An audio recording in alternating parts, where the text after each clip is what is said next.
ನಮಸ್ಕಾರ ವೀಕ್ಷಕರೇ, ಮಹಾಯುದ್ಧ ನ್ಯೂಸ್ಗೆ ಸ್ವಾಗತ.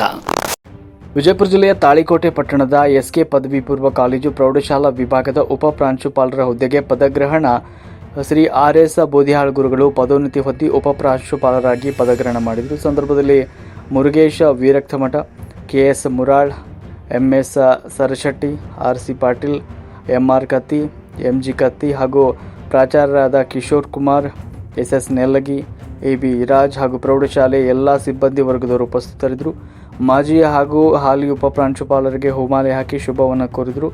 ಉಪ ಪ್ರಾಂಶುಪಾಲರ ಹುದ್ದೆಯನ್ನು ಅಲಂಕರಿಸಿ ಆರ್.ಎಸ್. ಬೋದಿಹಾಳ್ ಗುರುಗಳು, ನಾನು ಈ ಪ್ರೌಢಶಾಲೆಯ ಪ್ರಗತಿಗೆ ನಮ್ಮ ಪ್ರೌಢಶಾಲೆ ಎಲ್ಲ ಸಿಬ್ಬಂದಿಯ ಸಹಕಾರದೊಂದಿಗೆ ತೆಗೆದುಕೊಂಡು ಉತ್ತಮ ರೀತಿಯಿಂದ ಕಾರ್ಯವನ್ನು ನಿರ್ವಹಿಸುತ್ತೇನೆ ಅಂತ ಹೇಳಿದರು. ಶ್ರೀ ಮುರುಗೇಶ್ ವೀರಕ್ತ ಮಠ ಅವರು ಆಶೀರ್ವಚನವನ್ನು ನೀಡಿದರು. ವರದಿ ಬಂದೆ ನವಾಜ್, ಕೋಳ್ಯಾಳ, ತಾಳಿಕೋಟೆ.